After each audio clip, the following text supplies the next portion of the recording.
Thank you, Robin, and to all of you, to John and all of SPUC for having me here. I was very privileged to be able to bring my wife and some of our family with us. We've got 5 of our children with us. 3 who are older are at home, either at university, working in the workforce. So, if you don't mind, I'm going to start with a very quick word of prayer. In the Father, the Son, and the Holy Spirit. Eternal Father, in the most holy name of Jesus, by the infinite merits of his most precious blood, we ask thee to send us thy Holy Spirit, that we might know and do thy will in all things. We pray through Christ our Lord. Amen. I'm going to tell you a little bit about myself first, just so that you know where I'm coming from, and also about LifeSite News, which many of you thankfully have heard of. I come from the other side. I was given a great blessing in a very holy father, kind of pejoratively called daily mass, daily rosary extremis. But he was that. He was a beautiful father who was very caring of us and loving, and yet his, and because he was so faithful to his faith. Nevertheless, I left the faith at about 14 years old and only returned in my early 20s after my life had pretty well fallen apart. And I can tell you that were it not for my reversion actually to faith, I would be dead and in hell right now. That's a reality. And yet, God is so merciful that in coming back to him, turning back to him, he not only forgives you for your faults and failings, for your many, many sins and offenses against him, which really crucified him in your life, he blesses you tremendously. And if we go to the first slide, I will show you the greatest blessing I have in life next to my faith, and that's our family.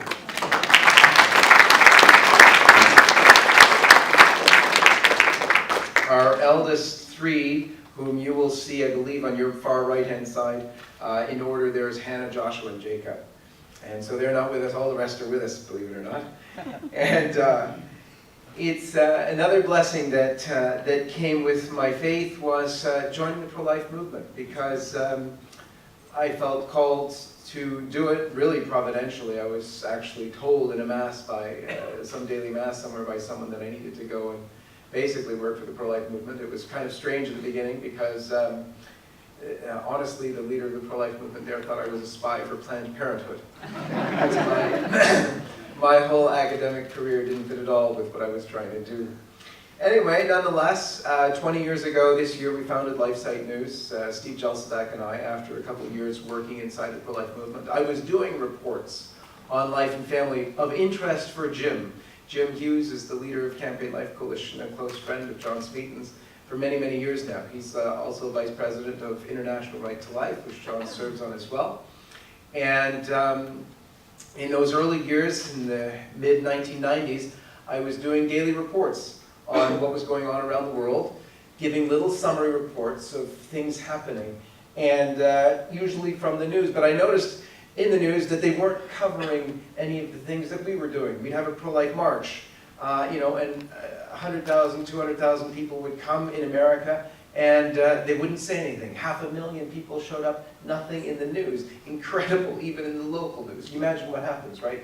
You're going home and you're delayed in traffic for 2 or 3 hours. You get home and you tell your good wife, yes, there was this massive demonstration. And on the news the next day, there's nothing. Or that night, there's nothing. And the wife, of course, is very suspicious. Rightfully so. But we didn't have any pro-life news service. Well, so we founded LifeSite News because of those reasons. And we have been blessed, much as I was with my family, with a huge team. The team is whom you see up there. This is our most recent annual retreat where we bring everybody together. We grew literally from Steve and I doing it by ourselves to now a team of over 30 people in all sorts of countries. We have our new Rome correspondent just began again in this mid-September. Diane Montaigne is her name. and she's permanently stationed in Rome. We have a Paris correspondent who writes for us often. In New Zealand, Michelle Kaufman, who many of you know, writes for us there. In Australia, someone. In England, we always steal the reports from SPUC. And it's a wonderful collaboration and a great work that was really, we're so called the founders of it, Steve and I, but we'll tell you, as we did in our anniversary, that really it's a work of God. And our striving is to be faithful to Him. We're literally blessed many, many times over with many great things. Inside the pro-life movement, you have an amazing opportunity, if you're so blessed, to meet all sorts of people all over the world who are truly saints. And next slide, please. And in a way, I mean truly saints. Wow. I had the great privilege of meeting the Holy Father, John Paul II. And I think for most of us here, he was the Pope of really our lives. He was in for so long, since the 70s. And it just formed many of us in our faith and everything else. So it's a great privilege. And we've, at LifeSite, worked sort of even with the Vatican, if you will, in that they relied on many of our reports. We actually got to know some of these things through lawsuits. We were sued by a Catholic priest in Canada, and we then learned that the Vatican was relying heavily on our reports. The way we knew is in the court filing when the priest was suing us for defamation because he lost his job as a Canadian politician who was pro-choice while being a Catholic priest. The Vatican forced his bishop, who was very happy with what Father was doing, but forced his bishop to remove him either from the priesthood or from politics. And according to his submission to the courts, the Vatican offered as evidence for the problem a whole raft of LifeSite articles. Nevertheless, we, despite the court case, we learned, therefore, the Vatican was using our reports. So being involved that way, I had the opportunity, next slide please, to meet Pope Francis as well in 2013 when he came on. We were actually involved in a Vatican venture at the time on the anniversary of Evangelium Vitae. And so we have really been working with and in the church for a long, long time. And it relates to the way LifeSite came about. We were always covering life and family issues, and we were going for commentary to experts in the field. And you will remember from the late 80s and the 90s, we had this international sphere come on in a huge way, and SPUC was a great leader in that, sending people to the United Nations, both in New York and Geneva, and we too in Canada, who we always copied SPUC. You guys are the oldest in the pro-life movement, and we were happy to copy you, and thankfully you were very generous with your advice and your counsel, and so Jim has relied very heavily on John. And we do a lot of the same things. You'll feel very at home if you come and visit us in Canada. Our SPUC is called CLC, Campaign Life Coalition. We do a lot of the same things. We campaign, we have priest luncheons, we're not quite as successful as you are, but we do try. But what we noticed early on was, especially during the time of John Paul II, you had this great force and voice for life, even at times when, like you, we suffered what seemed to be little support from our local clergy, from our local bishops. Even though, as John told us earlier today, they are to be the first proclaimers of the gospel of life, we often found silence. And yet, from Rome, from John Paul II, came the voice for life, for family, almost every single day. Sometimes more than once a day, so much so that Steve used to complain to me, well, we can't have 4 stories on the Pope in one day. And so we had to trim back the Holy Father sometimes. But these times were difficult because, and I'll give you the example,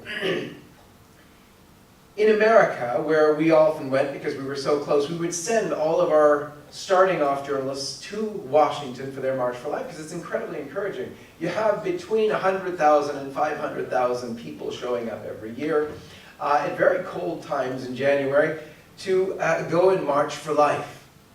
to commemorate their passage of Roe v. Wade, which of course opened up abortion and allowed for it in the United States.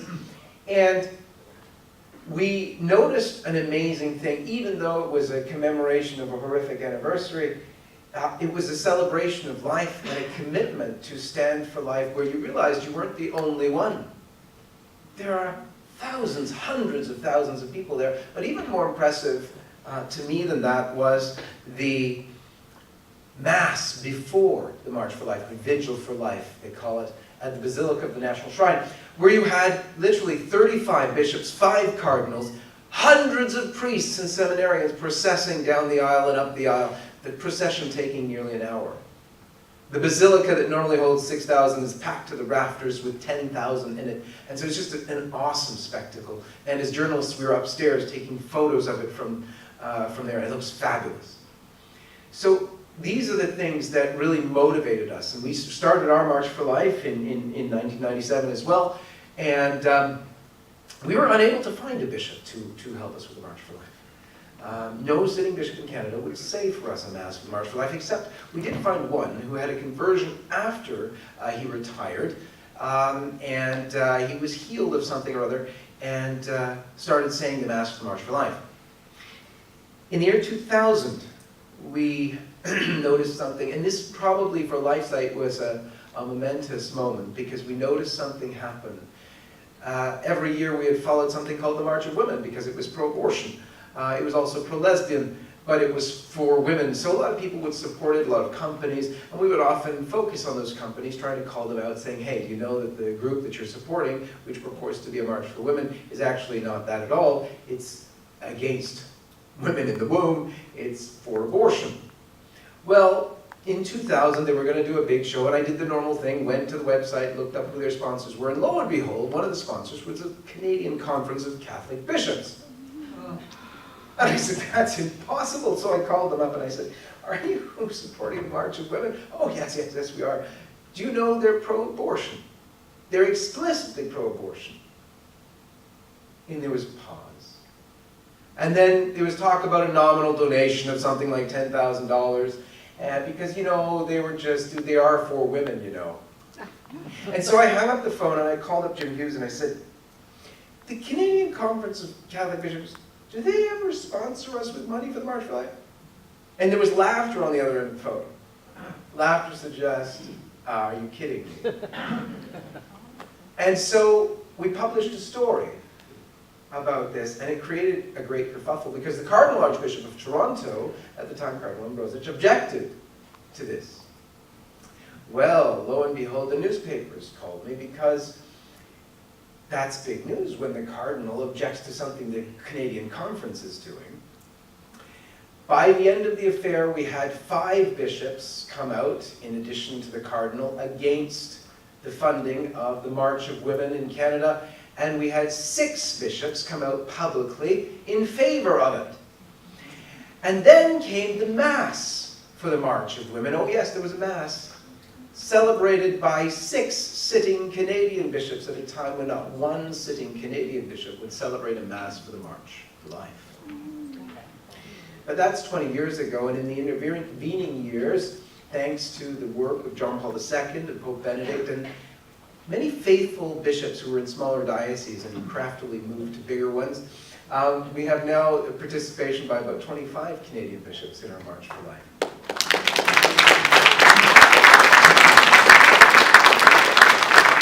So there has been real progress, real movement for life, even in Canada, where we struggle very much like Britain. It's always a competition for Canada and Britain to see who's going to be further down the slope to the culture of death. But at various times we've been winning, and various times you've been winning, and I thought Canada was doing well staying behind Britain for a while, but now that we've gone into legal euthanasia, we're further down the slope than you, sadly. Well, not sadly, because it's what's good for you. So, I want to take a step back. So I've given you an intro to where we are at LifeSite, where our interaction was with the church, and I want to now step back and take a look at the global picture of life and family. And so if you go to the next slide, I pulled something I've done this in other countries. I pulled it for the UK. And I wanted to look at all of your stats on all of your wars since 1900. So I did that. You'll look there. This starts from 2001 to now, so we're talking current. And this is the full number of casualties, both military and civilian casualties, from the different wars and conflicts that you've been in. From the War on Terror down through the Iraq War, Afghanistan, Bosnia, the Gulf War, Falkland Islands, and so on and so forth. All the way down, next slide please. All the way down to and including, next slide please, and including the First and Second World Wars. And what's very interesting about all of that, wars since, for the last 2 centuries, is the total number of deaths, both civilian and military, is about 1.5 million, which is the equivalent to the number of deaths in the UK of 7 years or so of abortion. The last 2 centuries of war is the same number of casualties as 7 years of abortion. Anyone who tells you, oh, it's not so bad, to the civilian and military casualties of wars in the last 2 centuries, they equal the number of abortions in the 7 years. So yes, we are at a grim picture in life, in our struggle for life. These numbers, by the way, are the same in Canada and the same in America. And what I mean by the same is the numbers are different because our populations are different. But they're actually the same in terms of the statistics. Now, this should be something interesting for you because there's a huge debate in the world about time limits on abortion. You guys call it time limits, we call it gestational approaches. And many people say, oh, if you could only cut off abortion at 20 weeks or 12 weeks, as some countries in Europe do, that would make such a big difference. Do the numbers, it doesn't make a difference. If you do the numbers, you'll find that 1 in 5 babies, I don't have those stats, but if you compare your numbers of live births to your numbers of abortions, you'll find that 1 in 5 babies, approximately, are aborted. You do the same calculation in America, you'll find the same thing. 1 in 5 babies are aborted. You do the same calculation in Canada, you'll find the same thing. 1 in 5 babies are aborted. You do it throughout most of Western Europe, you'll find the same thing. But why? They all have different laws in terms of abortion, cutting it off at 12 weeks and 16 weeks and so on. And but Canada should be right on top with no limit whatsoever. In Canada, we have abortion up to and including birth before the umbilical cord is cut, and we have it all at taxpayer expense. And if you can't find a doctor in your local neighborhood to do it, we will fly you down at taxpayer expense to those abortuaries in the United States that do late-term abortions. And yet in Canada we have the same abortion rate. And we have learned, especially in the last number of years, the last decade, that the attacks on life and family are not restricted to abortion. They involve the family, and in an increasing way, a repression of religious freedom.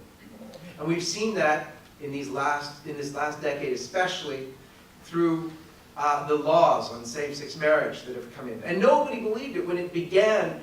In Canada, there was promises of, oh, it'll just be civil unions, nothing to do with marriage, we promise, we promise. And sure enough, it came to marriage. And when it came to marriage, it was, oh, but absolutely, religious freedom will be respected and protected. And of course, once it passed, religious freedom wasn't respected or protected. And now in Canada, people are losing their jobs for daring to even tweet in favor of traditional marriage. A friend of mine who was a television a host for sports. He was on a rather good network. He tweeted in favor of traditional marriage and was removed from his job. Teachers are losing their jobs. Doctors lose their jobs for refusal now to cooperate with the euthanasia regime in Canada. So there's massive repression of religious freedom in our lands. There is massive pornography. Contraception, euthanasia, just it's spreading like wildfire all over our world today. And it brings me to a very interesting point, because LifeSite and SPUC have a very beautiful collaboration for the last number of years. I want to give credit to John, because he was coming to the Synod the first year in 2014. And we talked on the phone about it. I was going as well for LifeSite to cover it. And John had a really great plan. I don't know who else collaborated with you on it. It was to influence the bishops by telling them what was going to go on. And so we did that, forming a coalition called Voice of the Family, thinking initially it would just be our little effort, the two groups, to get their help to give the bishops information on what they needed, reflections from the pro-life movement around the world as to what's going on marriage and family life, so that, because we knew that was coming up for debate. Just before that happened, though, LifeSite founded something called that we call the Role Life Forum. And as I explained yesterday in a couple of workshops there, it was done in order to have sort of a strategy session for pro-life leaders from around the world. And we did it really because John Paul II was being canonized that year. I had to go cover it anyway, and we figured there'd be a lot of pro-life leaders probably about it. And so we figured maybe we'll have a little conference, talk about things together, and we'll have 15 or 20 people. When 75 leaders showed up, we were quite surprised. But we were even more surprised by what their major concerns were. Because even in 2013, 2014, the leaders from around the world, from Latin America, from Europe, from Asia and Africa, all saw the same things. They saw all these things we've just discussed, the abortion holocaust. They saw the repression of religious freedom, the onslaught of sex education that's so harmful for children, and so on. All of them facing the same things, except now comes early 2014, and when we met for the first time in May, and most of the leaders were concerned with something else. They were concerned with what was going on inside the Catholic Church. Some of these leaders aren't Catholic, but they were very concerned with what was going on inside the Catholic Church, because it had always been the backbone. Anybody involved in the United Nations knows that very often the Vatican was the last man standing on the issues of life and family.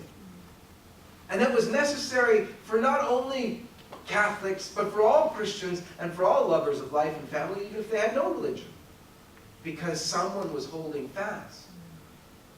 And so when I spoke recently in Cleveland, Ohio, about the difficulties going on in the Vatican right now, the very first group to talk to me after my talk was 5 Protestant pastors who said that how terrible this was, what was going on in the Vatican. Because they realized the horror of the abandonment, or seeming abandonment, of the principles of life and family from the Vatican when it was stood so strongly. So this hit as a reality, and I'm going to briefly go over now some of the actual concerns that affect the pro-life leadership all around the world.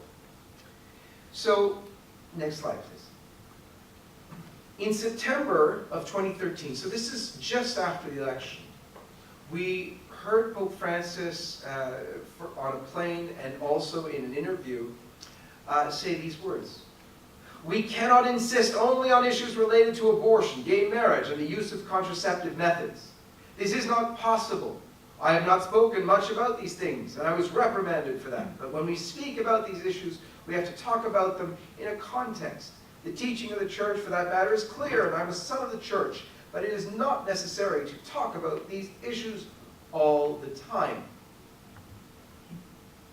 The pro-life leadership from around the world collectively wondered, where are the priests pounding the pulpit on abortion, contraception, and same-sex marriage all the time? Is there such a place? And in my naivete, I honestly thought it was Argentina. I thought Argentina must be the place of promise where everybody is preaching, as John Paul II would say, courageously and continually the truths on these matters. But sure enough, that wasn't the case. So there was a collective, even public cry from pro-life leaders at the time of great consternation, wondering where. But that was, as you might say, the beginning of sorrows. Over the next few years, we had some of what would be the greatest shocks to the pro-life movement. And again, not only Catholics. Next slide, please.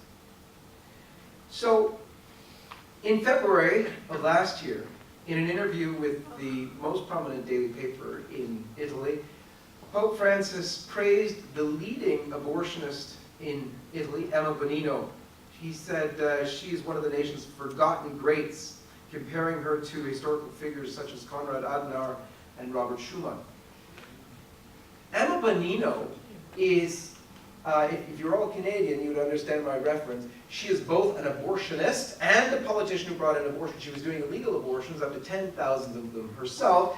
In this next slide, you'll see her meeting with the Pope. But in the one after that, I apologize, but just quickly go to it and go back one if you don't mind. That's her performing an abortion. Those pictures, so if you go back a slide again, please. Not only has she never repented from her illegal abortion, she came back to Italy after fleeing for a little bit because of fear of being arrested, because they were illegal at the time, to becoming a politician who championed abortion in her nation, and not only abortion, every measure that you might imagine that the Radical Party would do, abortion, same-sex marriage, contraception, homosexuality, etc., etc., etc. Never repenting, always proud of what she's done, continually so, and yet praised by Pope Francis as such. Not only once, more than once, met with her, and she just spoke in the last few weeks at a Catholic church in Rome. So these are trying times indeed for movement. And it's beyond that. The next slide, please. One more, please. So we have the 4 Dubia cardinals, 2 of whom now are deceased. The 2 on your right are deceased, Cardinal Meisner and Cardinal Cafaro. And 2 remain. Up to a year ago now, just about a year ago, they presented to the Holy Father the problems with Amoris Laetitia. Problems which are very troubling indeed. And I'll tell you really why they're troubling. We know what they affect divorce, remarriage communities, the big question. And as Matthew McCusker, who did really probably the world's greatest work on Amoris Laetitia and other issues to do with the problems in the Vatican right now. Where's Matthew? There he is over there. It's unbelievable what has gone on, but to put it in our context, to help us to grasp the severity, I want to go to the next slide. The next slide is very simple. It's the words of Jesus in 3 of the 4 Gospels that deal with the issue. And they're not all that complicated. Anyone who divorces his wife and marries another commits adultery. And whoever marries a woman divorced from her husband commits adultery. And pretty well the self-same thing in the Gospels of Mark and Matthew. They say something that is deceiving, but there's actually some truth to it. They say, you know, Jesus never said a thing about being gay or lesbian. Now, St. Paul, of course, condemns homosexuality in the Scriptures, and Jesus did reference Sodom and Gomorrah, but in truth, he never actually talked about it, I guess, like they'd want him to, But he did, however, be very specific on these issues of divorce and remarriage. There's a problem with that. And the problem is this. How can we insist on moral issues where our Lord wasn't super specific if we're going to go against moral issues where he was super specific? So if this ground is lost, which we are doing right now, and have been in confusion for the past 3 years in the Church about it, how can we hope to maintain teachings on the rest of family life and life itself?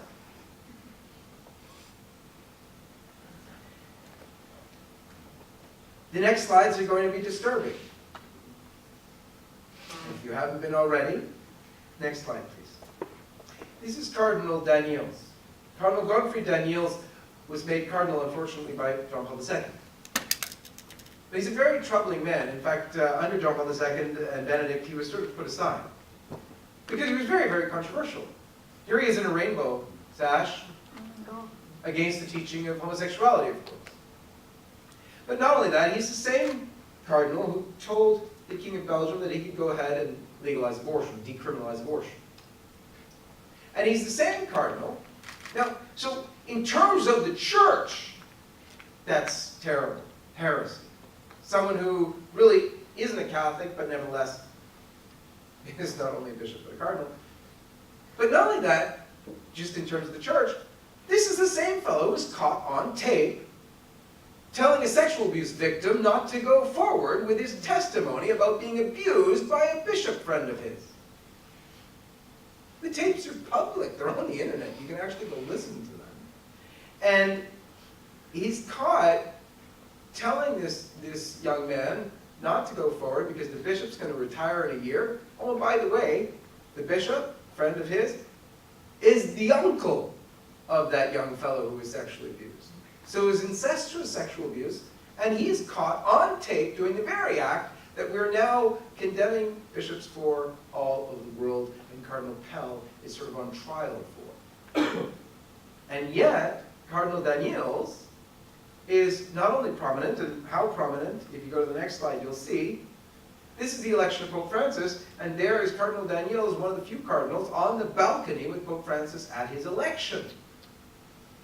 Not only that, Cardinal Daniels was named as a personal nominee by the Holy Father to the first of the synods. And when an uproar was made, because it was known, now particularly from the world's perspective, that he was soft on sexual abuse and in fact encouraged the victim not to go forward, he was nevertheless named to the second synod as well.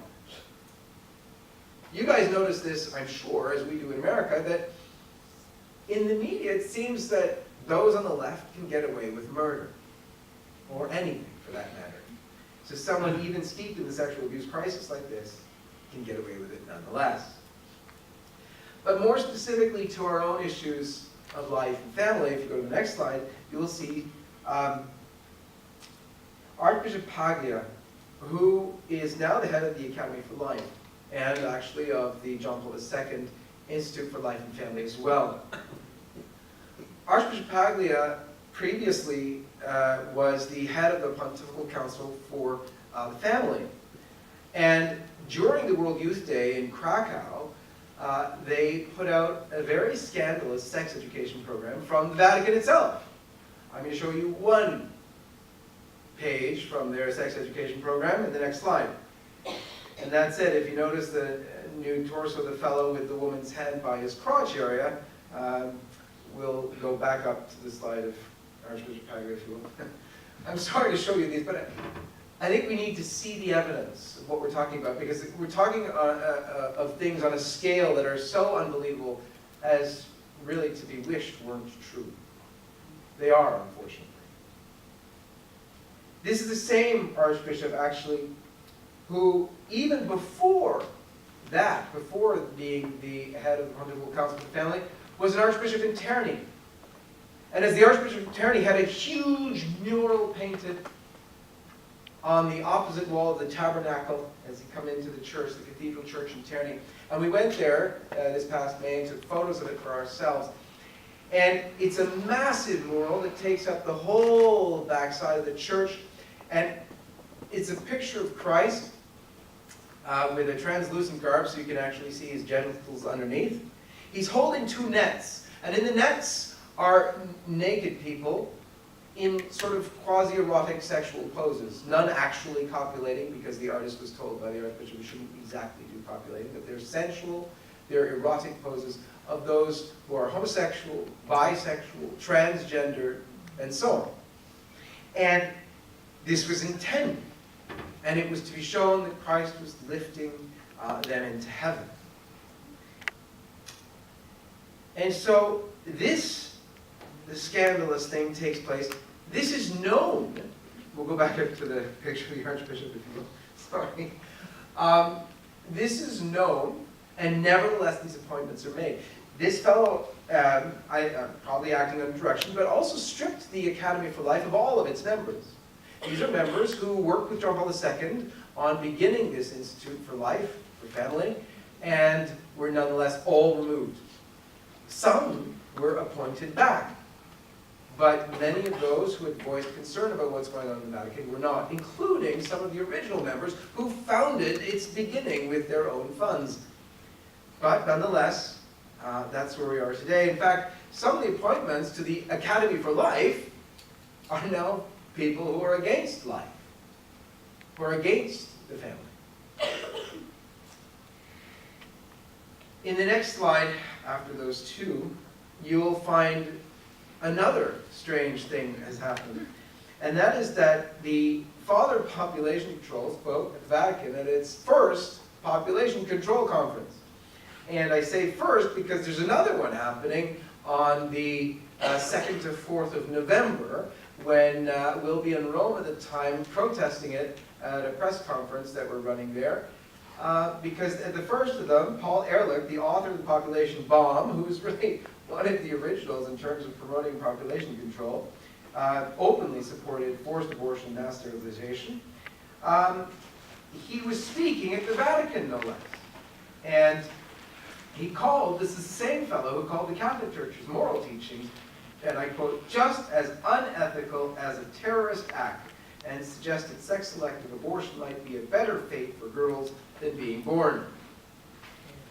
We delivered a petition of 10,000 signatures asking the Vatican to rescind Ehrlich's invitation to speak. It was not rescinded. In fact, not only did Ehrlich speak, it was also Peter Raven, another population controller.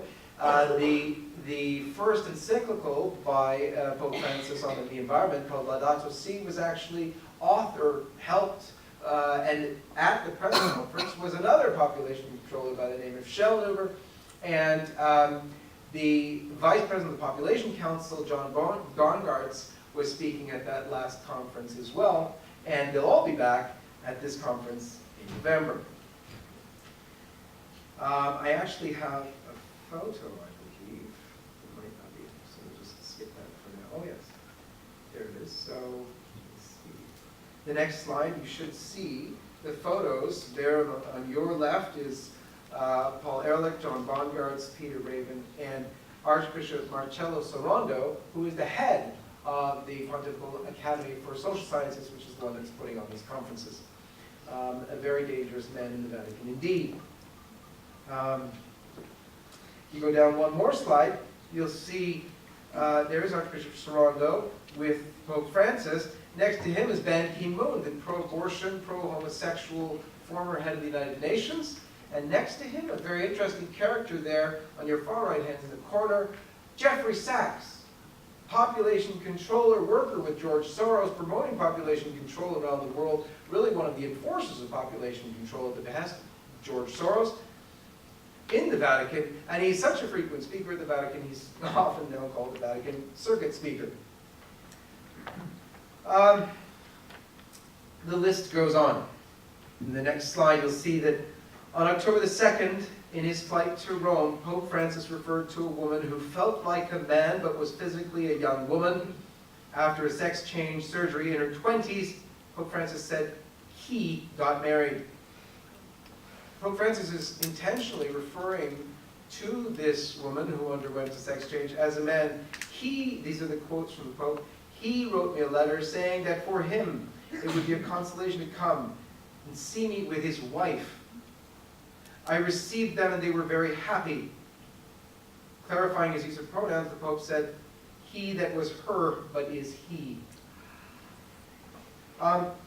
There's a photo of them in the next slide, and you'll see the couple. There's a woman on the left there, Pope Francis in the middle, and that on the right is a woman who has mutilated herself and taken hormones to appear as a man. And this is a very trying thing, because in all of these areas, the Church has always been very, very clear. In all of these areas, the teachings of Christ are very, very clear. And I want to focus on the issue of gender and homosexuality, because it for us is a real hardship. We're always a people of life, a people of love. And yet, how do we deal with this? We're confronted with being haters and bigots, unmerciful, very often. And how do we deal with this? It's the same charge, actually, we get when we deal with life, especially in cases of rape and incest. And it's in those cases where we speak the truth with love. And your work here in England, paving the way for the rest of the world, has really shown us to be a movement of love, because we don't just care about the babies and nothing else. We offer mothers protection. We tell the mothers that we are opposed to abortion because it's bad for women as well. The title of our conference, is We Care About Women, is very, very true indeed. We are caring for the mothers, for their physical well-being, for their mental well-being, and for their spiritual well-being. That message that the pro-life movement has, yes, perhaps come to know over a few years in the very beginning, when maybe there was a focus on saving babies and doing rescues and so on, because after all, we're protecting life, to one where we had to recognize, we had to show the concern for the individuals, the mothers involved. We need that to apply also in the movement for family. Because typically the movement for family, for marriage, has focused on marriage as if it were a word that needed protection. And not these people in this lifestyle that's so harmful for their bodies, their minds, and their souls. Because just like in the movement for life, we have to get that message across that we're coming at this from caritas in veritate, from love in truth. And that's why we're reaching out to you. That's why we're saying that even though people might call us haters and bigots, we love you enough to tell you that this behavior is harmful for you. It hurts your body and it hurts your mind, your psyche. And as Christians, we know it hurts your soul. And we want nothing more for you than for you to be in heaven, happy for all eternity. That's why we say these things. And that's the message, really, that all pro-lifers hoped. Any pope might say. Often we're called Pharisees for saying, oh, you're like criticizing Pope Francis for being like Jesus, going out to those sinners. Except there's a big difference. We would be weeping tears of joy rather than sadness and confusion if the Holy Father was going out to meet tons of people in these relationships and call them back to the truth. But unfortunately, all the evidence points in the opposite direction. We know from the testimonies of some of the homosexuals he's very, very close to, that he's not questioned them on these things, that he's encouraged them in their relationships. If you go to the next slide, the last thing I'll talk about is an experience that was very concerning to me myself, and I'll tell you why in a minute. On June 16th, in 2016, in a talk to priests in Rome, Pope Francis said, in Argentina's north countryside, couples have a child and live together. They have a civil wedding when the child goes to school, and when they become grandparents, they get married religiously. He's talking about Catholics in northern Argentina. He says it's a superstition because marriage frightens the husband. It's a superstition we have to overcome, he said. I've seen a lot of fidelity in these cohabitations, and I am sure that this is a real marriage. They have the grace of a real marriage because of their fidelity. I was in a car shop getting my car fixed when I was trying to get this story done. We try to do them really fast at LifeSite because we're a news agency and a daily. And before I could get well into the story, CNN flashed a headline. Pope says cohabitation is real marriage. And if you go to the next slide, you'll see that this was supported by Antonio Spadaro, one of the Pope's right-hand men, called the ghostwriter for the Pope. He is the one who is a Jesuit who runs the magazine Civiltà Cattolica. He's the one to whom the Pope goes for most of his interviews. Actually, he might be in competition with Scalfari over at La Repubblica, but anyway. Spadaro is well known as a collaborator and advisor of the Pope. He's a Jesuit too. And here is Spadaro's tweet saying, the welcoming of those young people who prefer to live together without getting married. And there you see a couple being welcomed by the Holy Father, smiling, holding hands, made to believe that they're unmarried and living together. I got a phone call, and this is where it comes very personal to me. I got a phone call from my eldest daughter, who was at college at the time at 20 years old. And she said to me, Dad, is it true that the Pope said that cohabitation is real marriage? You know, I've told several cardinals since was I supposed to lie to my daughter? Because these issues are extremely serious for us.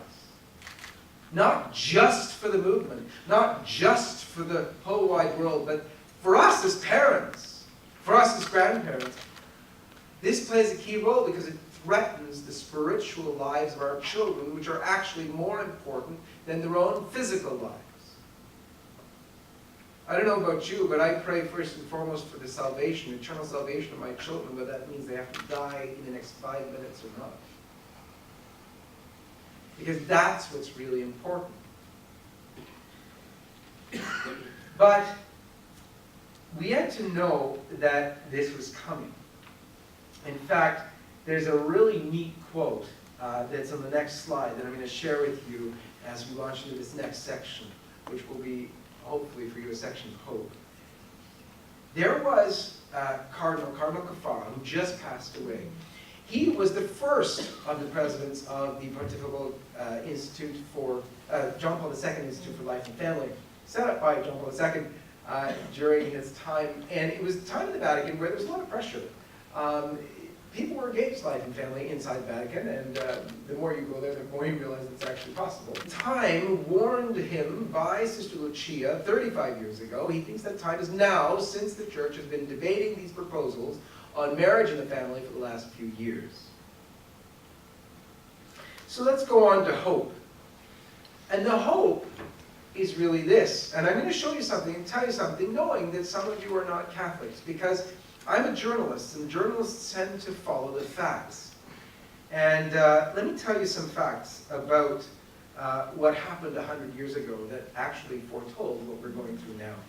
The next slide, you'll see a photo of 3 shepherd children who lived in Fatima, Portugal. Very poor children, as you can see by their dress. And these 3 little kids, 8, 9, and 10 years old, were your typical Christian children, Catholic children. They would pray in the field like they were supposed to, sometimes skipping some of the prayers. And they saw a vision, believe it or not, of the mother of Jesus. And, you know, they said they saw a vision, let's say. And they went back and they told their parents this had happened. And the father of the 2 children you see there on the right, Jacinta and Francesco, believed them. But the mother of the one girl, Lucia, said, no way, go away. And she tried to reprimand her daughter for being so silly and daring to speak of these things. And nonetheless, the children continued to speak and say that this was absolutely true. Not only that, they actually said that they have to come back there on the 13th of the month each month, and eventually that the huge miracle would happen to convince everybody that this was in fact true. Which was really funny, of course, because no one believed this. Well, nonetheless, in July of that year, after going back the next month and the next month, in July, they see a vision of hell. And they're told that many will go there. And how horrible it is. They said, in fact, it was so horrible that should they not have been promised that they would go to heaven, and not have been with Our Lady, and not been only a moment, they would have died of horror. They said they could recognize the souls because fires were burning within them, and they were lifted up by those fires and falling down. And they fell like snowflakes into hell, and they could tell the demons by their hideous forms, like animals and black and burnished bronze. Nonetheless, who knows what to make of stories with little children? The children actually were arrested in August. They were taken and tried before the local governor to try and make them renounce this nonsense. And the youngest of them was taken away to be thrown into boiling oil and killed. And so he was made to scream, so the others thought he had died. Then the little girl, the little boy was taken as well, presumably to his death, while Lucia sat there awaiting her own demise, unwilling to recant, unwilling to tell the secrets. Oh, because they did receive secrets, by the way. And they were eventually let go once it was frustrated, but the authorities came up with a great plan because they knew of this rumor of the great miracle that was to happen in October. And they said, we can stomp out this nonsense once and for all. Even though communism wasn't yet upon us, it was a very atheistic government, and the formation of communism, you might say, And they were looking forward to being able to disprove this nonsense of faith once and for all. So they had, very much like in Miguel Pro's time, the government brings out all the media to take photos of the execution. So they brought out all the media to take photos of the false claims of the apparition, perhaps even watching the children die. The parents of the 3 children in October 2017, Day of the Miracle, had them go to confession beforehand because they thought the crowds would rip them apart when nothing happened. And so they show up and it's raining cats and dogs. And it's terrible because they're meeting in a field which was supposed to be the grazing grounds for the sheep, but has been trampled so much it's become absolutely useless. So anyone thinking that they're making a killing off this is sadly mistaken. And sure enough, noon when it was supposed to come, comes and goes, and people start to shout, and the 3 little children kneeling there finally say, "Look up to the sun." And an amazing thing happens. The newspapers that are there to disprove them are all there, so we have photographic evidence. And I would encourage you to go to your local big libraries in any big city and look at the microfiche, because often they will have world newspapers, and go to the newspapers from Portugal in 1917, October 13th, 1917, October 14th, and look. And I'll show you the records here. Go to the next page, you'll see this is one of the photos taken. There's a crowd of 50,000 people. And in the local neighboring towns, there was another 20,000 people who saw what happened. You look at the next slide, you see that's a better shot of the 50,000 plus 70, another 20 in the neighborhood. This is humongous, and this is 1917, all standing in the field. You'll notice there's no more umbrellas. They were all up in another photo, but that's because the rain stopped. And the sun started to spin in the sky and throw off colors, and people could see the colors reflected on each other, on the trees and plants. First yellow, then red, and so on through the colors. The sun started to move in the sky, and so to this day it's still known as the dance of the sun. At one point, the sun sort of seemed to dislodge itself and hurl towards the earth, and you had people screaming out their sins in confession and begging God for mercy because they thought it was the end of the world. And then the sun went back to its normal place, and all was done. But there's one more miracle yet, because they looked around and all was dry from having been drenched only moments before. And the next slide is really cool because this was the famous paper O Seculo, next slide please, that is secular, trying to get rid of religion, and they too, of course, report what has happened. So let's find out what this was, because this stupendous thing happens. Probably, it is, not probably, it is the most publicly witnessed stupendous miracle of all time. There's no question, there's no other evidence, there's no other miracle as evidence as this in recent history with photography and, able to be proven as such. So what was it all about? Why did our Lord permit this stupendous miracle, and what was it about? Well, if you go to the next page, you'll see one of the prophecies made. It was a warning. Our Lady said, this war is going to end. This war, then, in 1917, is the First World War, of course. It was called what? The war to end all wars. But she said, if they do not stop offending God, another and greater war will break out in the reign of Pius XI. There was no Pius XI at the time. But also people thought, nonsense. There will never be another war like this. When you see a sign, she said, illumined by a strange light in the sky, know that it is a sign that God gives you that He is going to punish the world for its crimes by means of hunger, war, persecution of the Church, and the Holy Father, the Pope. Well, that's interesting. Let's go to the next slide, because there you see on January 26th, 1930, was it 33? 38, excuse me. The prophecy was fulfilled to the letter, because this is a clip from the New York Times of that date, and you'll see in the center there, Aurora Borealis, remember strange light will light up the sky, startles Europe. People flee in fear, call the firemen. The Britons thought the Windsor Castle was ablaze, which makes more sense to you than it does to me, but that's good. And the Scots see the third omen, snow-clad Swiss Alps glow, and the shortwave radio halts.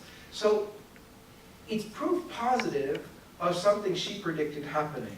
And that's important for us because of the other thing she said. In the next slide, she said, "You have seen hell where the souls of poor sinners go. To save them, God wishes to establish in the world devotion to my immaculate heart. If what I say to you is done, many souls will be saved and there will be peace."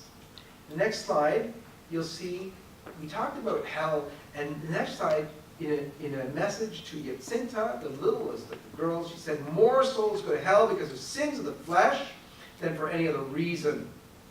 She also said, "Fashions will be introduced that will offend our Lord very much." She also said, "Woe to women lacking in modesty." The issue is it's 1917. Think about 1917. What immodesty compared to today? She warned that more souls go to hell because of sins of the flesh than for any other reason, and at no time in history could we ever see that reality than today, where we are awash in impurity like was never before possible. There's more people addicted to porn today, at least addicted in that they regularly view it, than there were people alive in 1917. So again, when people tell you, "Oh, times were worse in the world before, oh yes, yes, yes," there weren't as many people alive to commit that many sins. And yet we have great hope. Why? How can we have great hope in the midst of what seems like hell? Because the scriptures tell us. Where sin abounds, grace abounds all the more.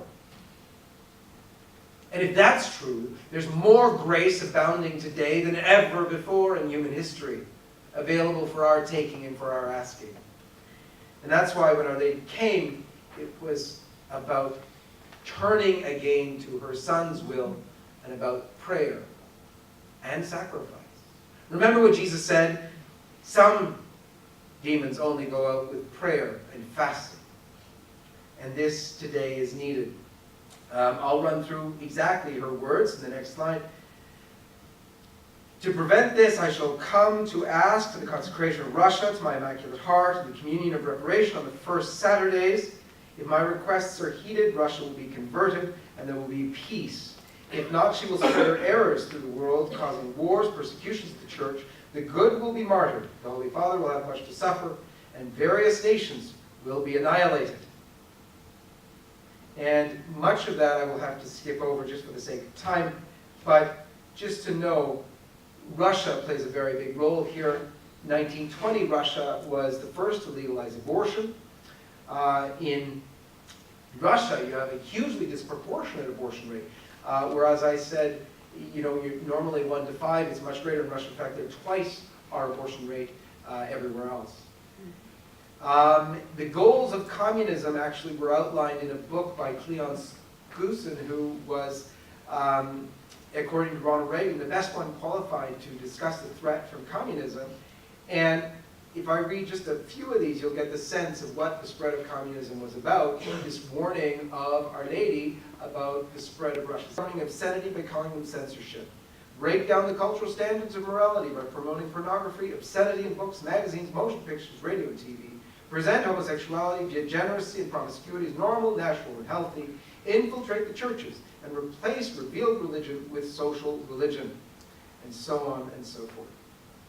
But the message that was concluded with was a message of victory, because in the end, we all know the end of the story. The end of the story is the victory of Christ on the cross, already won for us. But as the scriptures tell us, and the catechism tells us, the church will have to suffer in a very similar way to that of Christ himself. The body will suffer in the same way as the head, which means Christ's statement, "When I return, will I find faith?" has some very powerful meaning, because it may very well mean harder times than we are now experiencing. But in this country, as we've gone about it with my family for the last few days, it's been incredibly moving and inspirational.